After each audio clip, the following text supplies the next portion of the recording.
It's too easy to get a really good workflow together. I'm going to show you how. Let's go.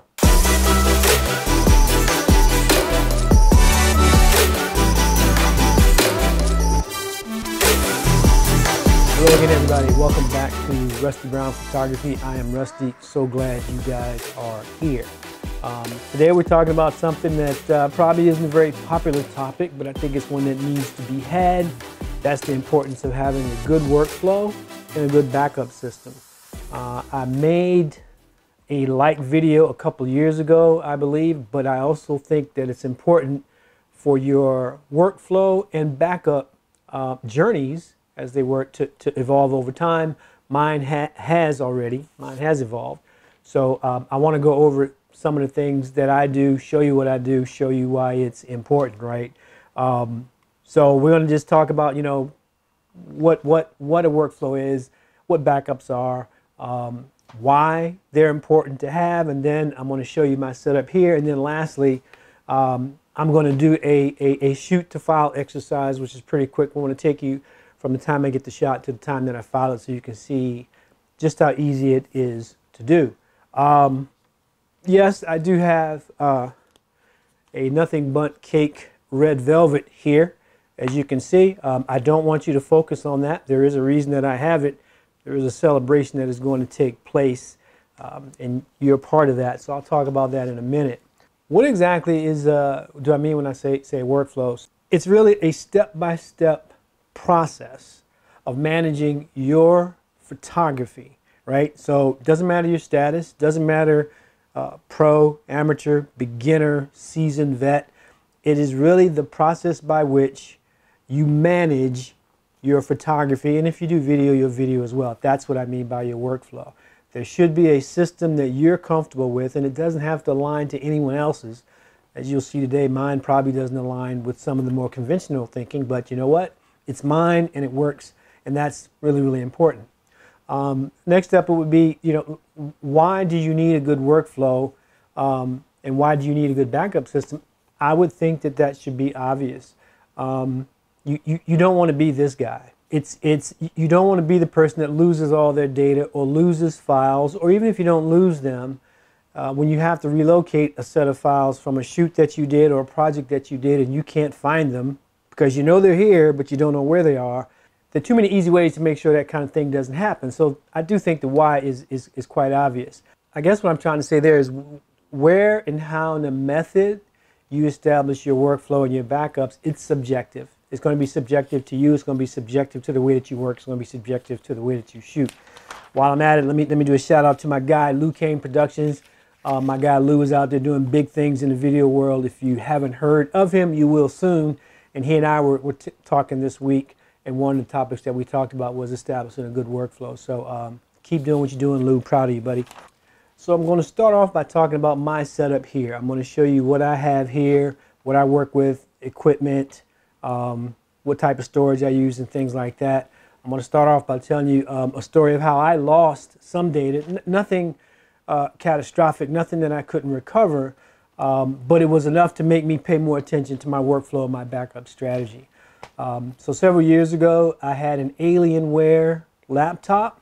That thing was a beast and I loved it. When I say it was a beast, it was a laptop that weighed 7 pounds, but it was a gaming machine. It was a gaming laptop, and it was the first laptop I'd ever had that I could edit 4K video on and do a lot of high-end editing in Photoshop and Lightroom combined, do some stuff with Audition, and the machine kept up. So if you don't know, and some of you do, I'm also a big cigar guy. I like a good cigar. And what the Alienware allowed me to do was to take that machine outside on the deck. I could have a nice cigar and a drink in my laptop, and I could be out there editing all the time. And that's what I used to do until I stopped doing it because the Alienware just died. I went to turn it on and it would just beep. And I went back, changed the power supply, it would just beep. Took it in to get it looked at. We couldn't get past that. Now, I didn't use the Alienware to store files, but I did use the Alienware to edit mass files.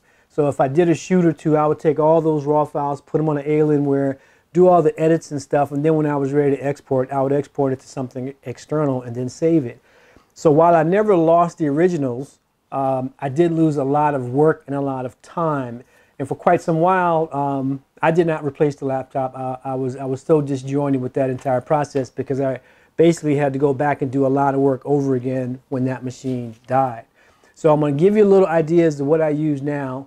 And, you know, it's going to sound a little geeky, but just stick with me, right? So what I have here in the home office is I'll start off with the PC.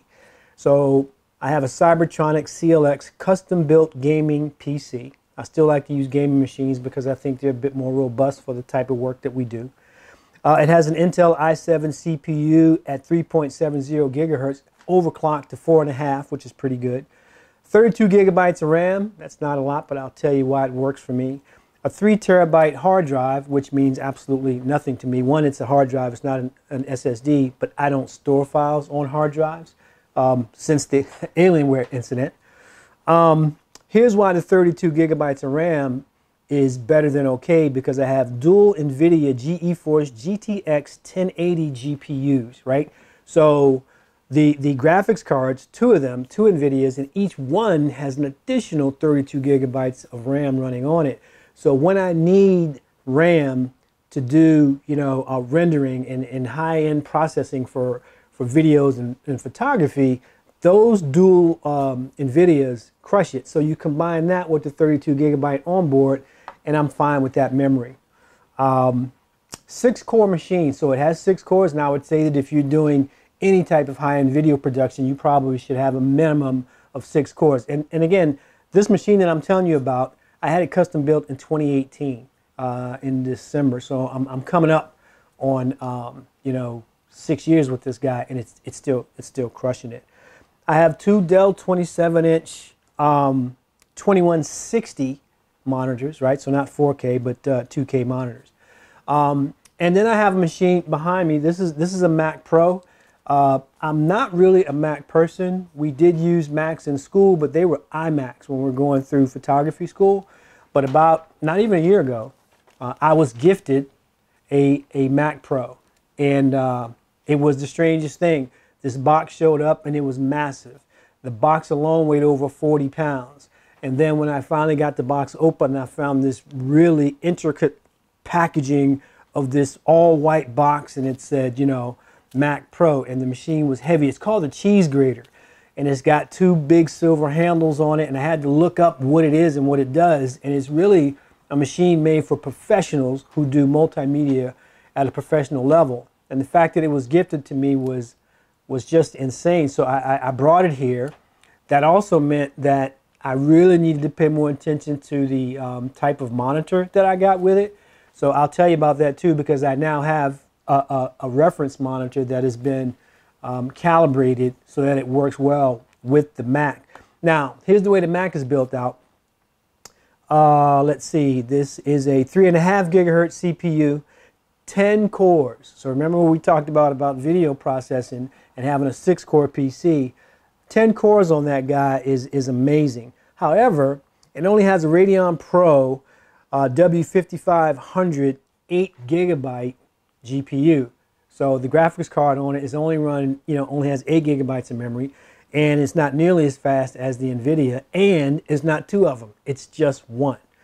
8 PCI slots, a 4 terabyte SSD hard drive, which is really nice, but just like with the PC, I don't use the hard drives on my machine to store things. I just put the programs there and run from there.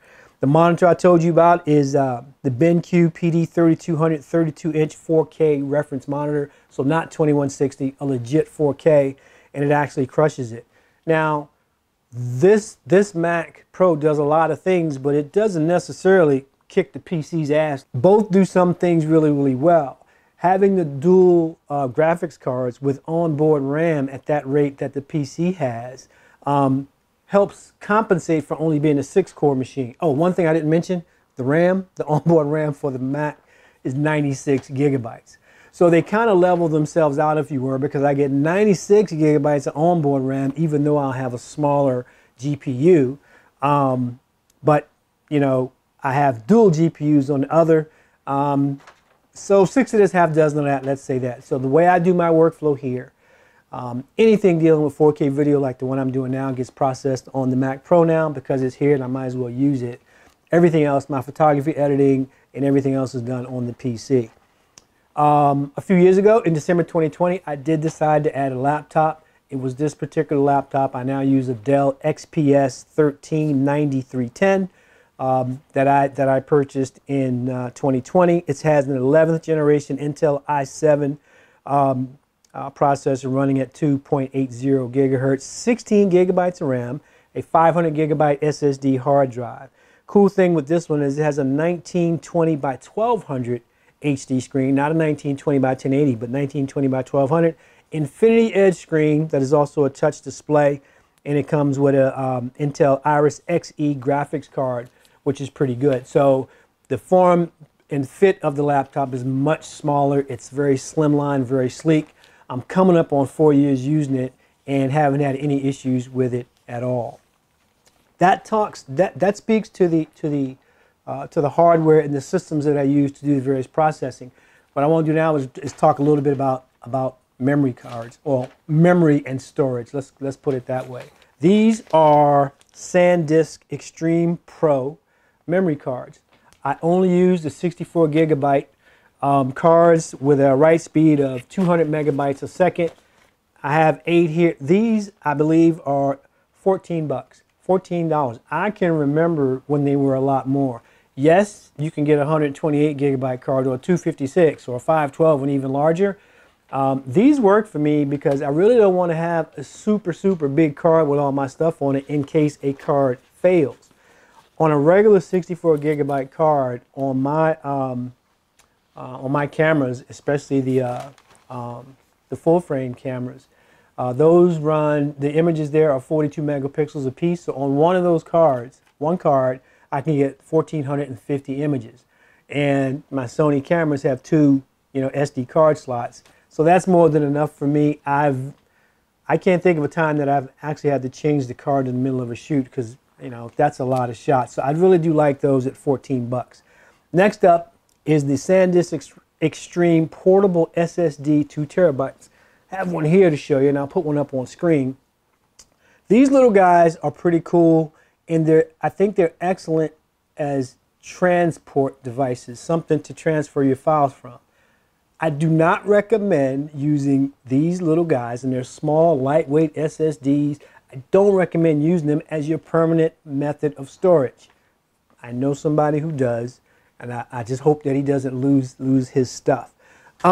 This can run you anywhere between 120 bucks and $140, and it has a great write speed, 1,050 megabytes a second. Again, 2 terabytes SSD, but the book on them is that over time they may fail.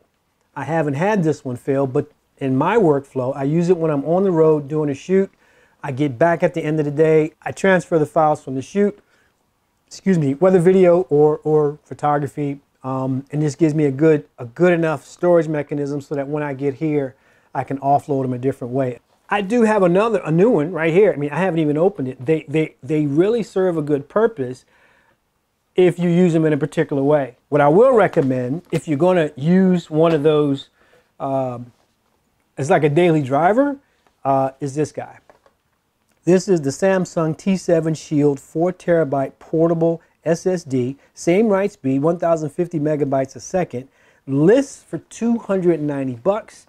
You can get this very one at B&H like I did for 200. Now, this is the 4 terabyte version, obviously, and the ones that I showed you, from SanDisk is 2. They have a 2 terabyte version of this as well, and it's only 10 bucks more than this. What I like about these, waterproof, rugged, built for that durability factor. So if you drop it, it's fine. It's ruggedized, and if you're going to rely on a external, drive system, my recommendation is to get one that's rated a lot higher for durability, like the Samsung. Next up, we have the Seagate expansion portable drives. This one is a 5 terabyte. Now, I've been a big fan of Seagate expansion drives. I have several of them right here. These are the 4 terabyte versions. They work really well.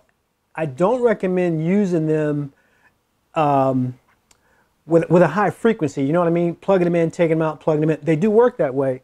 This one, still usable, but I just made it a scratch disk now because I was using this one at least 8 years ago when I was in college. And back then, you know, having something that was, you know, 4 terabytes that I could put in my backpack was amazing. But the more you connect and disconnect them, again, this is a HDD, so it's got moving parts in it. It could be subject to fail. I do think, though, that if you use them as strictly external devices, you connect them to your laptops or you connect them to your PC, they work really, really well.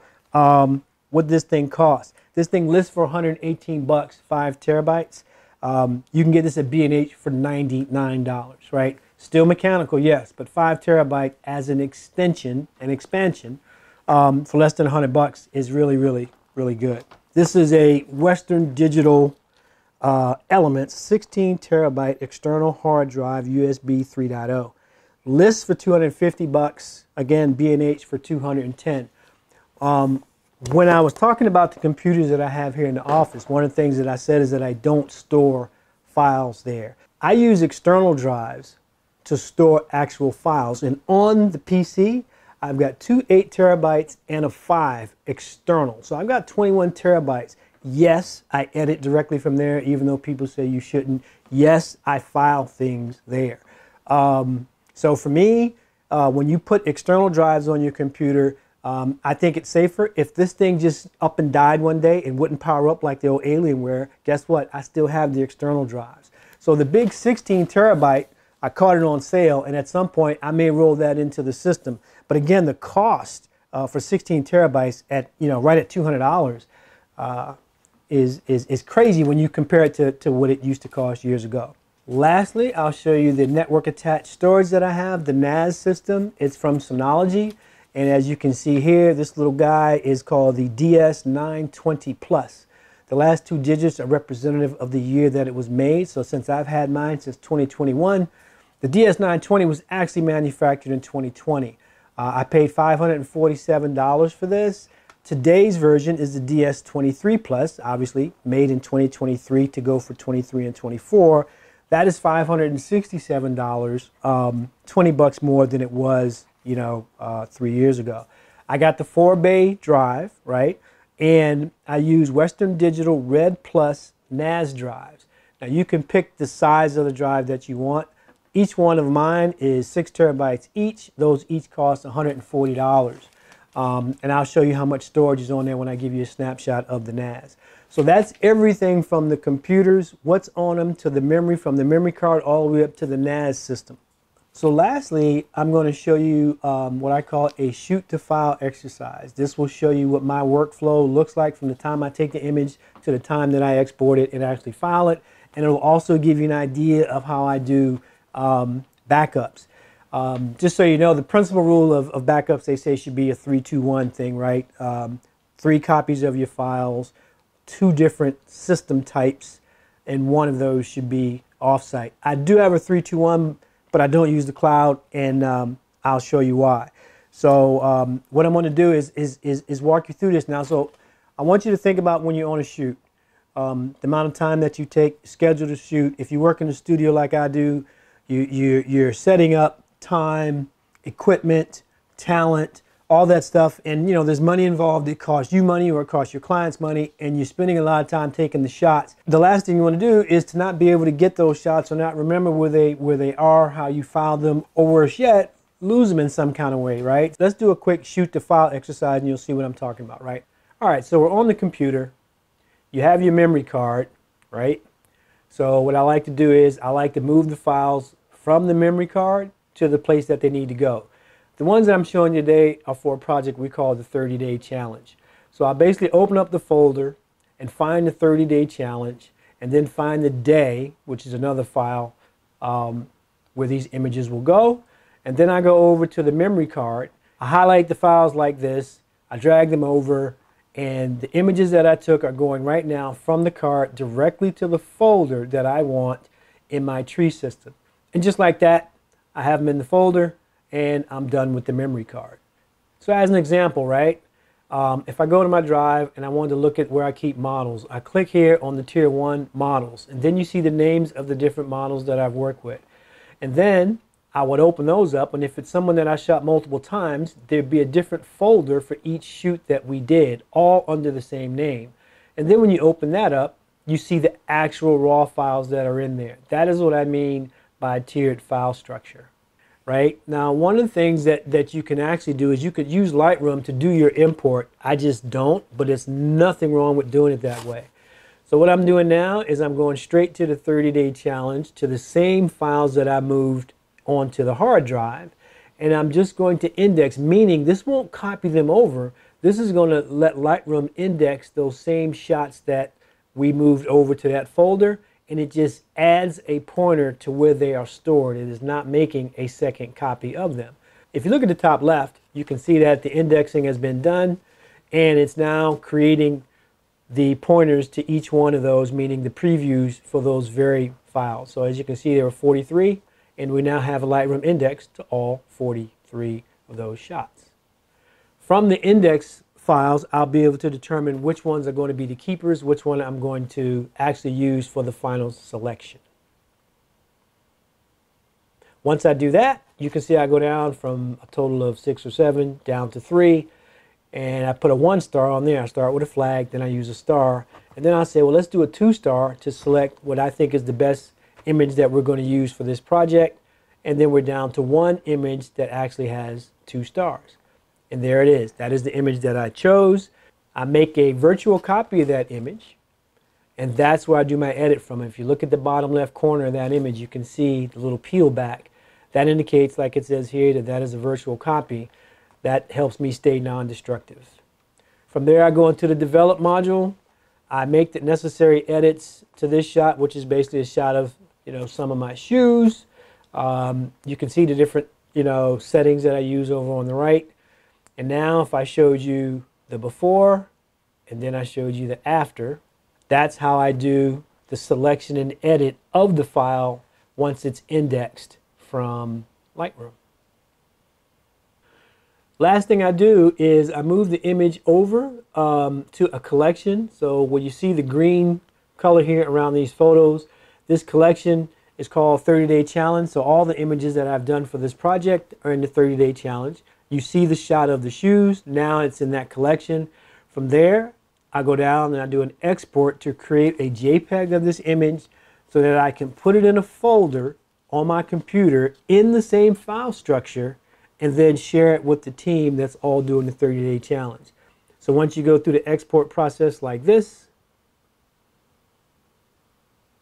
everything looks good.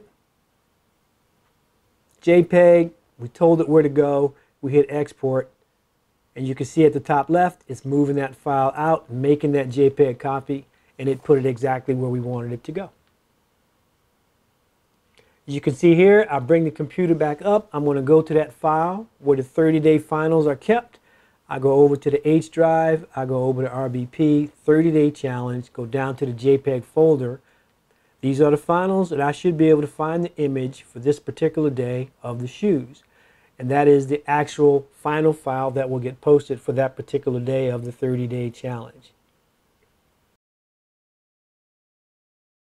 Now, when it comes to backups, one of the things that we do at this point, and I don't back up all the time and I don't back up daily, but what I do in terms of the 3-2-1, my process is this. So first off, I have these little Pelican cases. I'm sure you have them as well. It doesn't have to be Pelican, it can be any brand. These hold memory cards in them.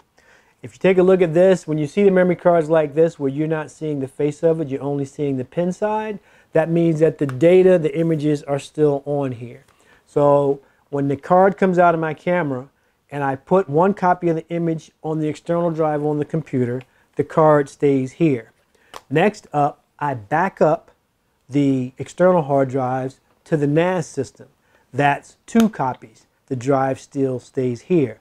Once I have the copy on my computer and the copy on the NAS, I then do a 3rd copy. Let's see if I can grab a couple of these. I do a 3rd copy to these Seagate externals. These are the ones that are stored off-site. I just brought them here so I could show you. This is what I do instead of the cloud. So, and I have them labeled like I showed you the models. I have one that's just for models. one that's for video production and podcasts and such, and one that's for all other media, photography and other types of shoots that are non-models.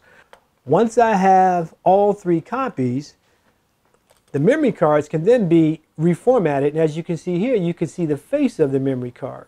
That means that these cards are ready to go, and that is what my 3-2-1 system is. A copy on the computer, a copy on the NAS, and a copy that goes to the off-site storage. Then and only then will I recycle the memory cards. Now, one last thing I want to show you is what the NAS looks like. Let's take a look. Right, so we bring up the computer. I go into my particular NAS drive here and sign in. Once you sign in, this is the actual interface. If you look over here on the left, you can see that of the 16 terabytes that I have available to me, I'm using just under 12, which is about 75%. Now, you may remember I said I used 4 6-terabyte drives, so I have a total of 24, but I'm using RAID, and that means that there's going to be some duplicity, so I don't have all of that memory available to me. If you look here, this file structure is just like it is on the computer, right?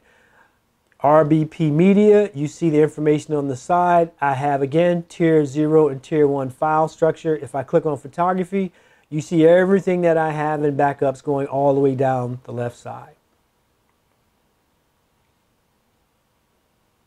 Remember the models folder? If I click that and drop down, this is the exact same structure that you saw on the PC. And the person where I showed you we have multiple shots, there you go. I click on that name. You see the sets, the dates, the JPEGs, anything associated with that one person. Or you can open up and look at all of the raw files, all coming in at just over 41 megapixels each. So for me, having this structure, the same tree structure in my Synology that I have on my computer, has been really, really helpful. As you can see here, when I click storage, this gives you a sample of what I have. You get a picture of my Synology right there in the middle, drive information. You get the usage that tells you that I'm just under 12 terabytes used of the 16. And you can click on any one of these graphic interfaced bays and it tells you what's in it, right? It tells you it's a DS920 Plus like we talked about. It tells you that it's healthy. It actually gives you the temperature.